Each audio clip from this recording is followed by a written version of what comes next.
I want to really thank our fans. Were spectacular. Place was rocking. Obviously didn't play well enough in this league to beat a good Michigan team. He's a good coach. They got good players. You can't shoot 5 for 16 from the foul line and turn the ball over, timely turnovers, and we didn't play our best basketball. And they certainly deserve to win. So Juwan Howard does a great job, and I want to congratulate them. But our crowd was fantastic. I appreciate you guys being here, and we got to play better, and we got to have short memories here. Moving on to the next obstacle we have. Steve, you mentioned the free throw shooting. How much did those misses impact the confidence of the rest of the offense? Well, I mean, obviously left a lot on the table. We've been pretty solid shooting the ball from the free throw line, so it was kind of an unusual night, especially at home. We've been shooting the ball well here at home. Every time I think we started getting a little momentum too, it was either a missed free throw or a turnover, and that obviously didn't help us.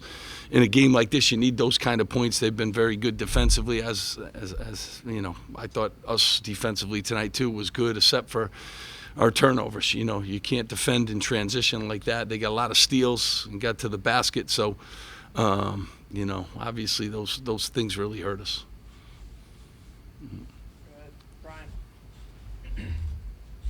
Steve, this is your fourth loss in your last 5 games. It's the first time you've lost back-to-back home games since 2019. Are you concerned about the direction the season is going? Yeah, and you always bring up all those positives. I appreciate that. But we get to, we've gone through losing streaks before. I want to remind you, we lost 5 in a row back when we won 20, and then we lost 3 in a row last year a couple times, if I'm not mistaken. So, this is a really good league. And we're not the only team, that's going through that. So, we got a couple injuries, too, that we're dealing with. And I want to, Mawat had surgery today, and he's doing well. And Caleb didn't practice this week. And I'm thankful that he came back. But, we're a good basketball team. Every year we're in these places. And, it's all good, Brian. But I appreciate you asking. If you jumped out to a 13-3 lead, what do you think the biggest key was in the momentum shift there and then be able to come back into the game? Yeah, I mean, just missed opportunities, a couple steals, their turnovers, free throws, that kind of thing. But, it's a game of runs. We came out of the blocks pretty good, and then they kind of got a run on us. And, we kept fighting back and forth. We just could never, I thought the minute we got some momentum, Oscar hits a shot, and then we turn the ball over, and they go down and lay it in, and those kind of things. So, we just never could get back into it. And again, credit, it's a pretty good team. They have a lot of really good players, a lot of good size. Dickinson's a problem around the basket, not just for us, but everybody in the league. Their guards are really good. A couple of them are on the draft board. So, we got to play better than we did today. Paul knows that. The guys know that. But we're a tough team. We're resilient. We'll figure it out.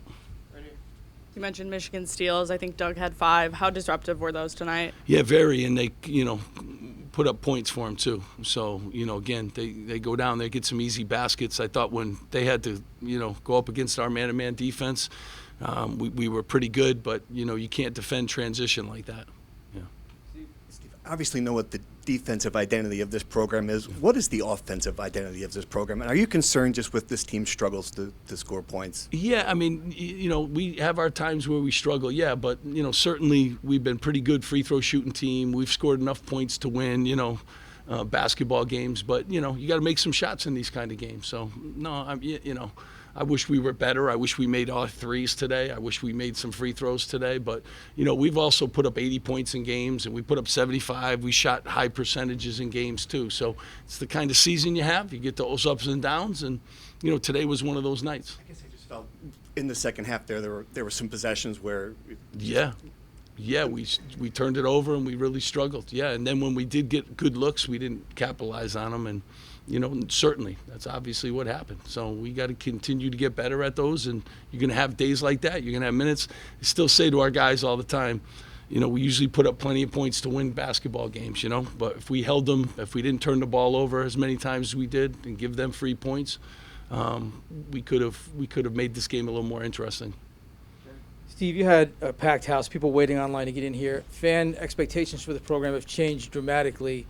And for the first time in my time covering the team, there was a lot of audible fan frustration tonight at the missed free throws and et cetera. Do you have a message for the fans who sounded audibly upset at the end of that game? Listen, I love the fans, so it's great. They have their opinions, and I love it. We got a lot of assistant coaches now. It's good. Paul's made this program a program that people want to come and watch, and I'm proud of our guys. These guys fight, scrap, and everyone. It wasn't the outcome that any of us wanted today, but we are playing a really good Michigan team too.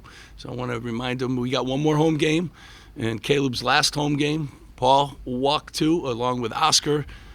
Come back and stay with Rutgers basketball. You've been great all year, and we want to make sure that they continue being great. It's okay.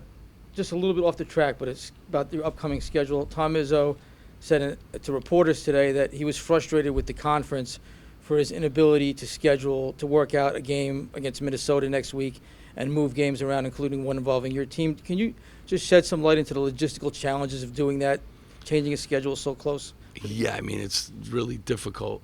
I first, send prayers out to Michigan State and, the tragedy that they're dealing with, and but it's really hard at this time of the year. We have NCAA mandatory days off. You have travel days. You have a lot of things that factor into, changing games at this time of the year. And so I know they're looking for a lot of different solutions, a lot of different places, but it's just really hard.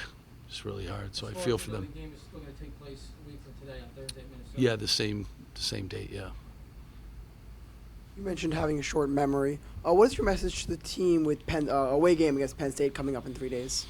Yeah, I told the team afterwards, they've been down this road before. Paul certainly has, and so has all the guys in the locker room. We got to go on the road and beat a really good Penn State team. So it's just like any other game in this league, competitive, challenging, good coaches, and you have to play well. So we'll get right back to work tomorrow on that.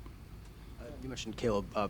He didn't practice this week. You said when did Yeah. today? Did he go around through shoot around? Did you feel comfortable that? Yeah, he said before the game that he could go. So he hadn't done anything. Credit to him. He's tough. The back isn't where he wants it to be, or anybody does, but he wanted to tough through the game today. But yeah, he didn't practice this week, and I'm hoping he feels okay now afterwards. Follow up with that. Is he feeling? Yeah. He played 25 minutes, so is he feeling? Yeah, I'm hoping he feels better. Good guys. Okay, thanks so much. Appreciate you guys coming.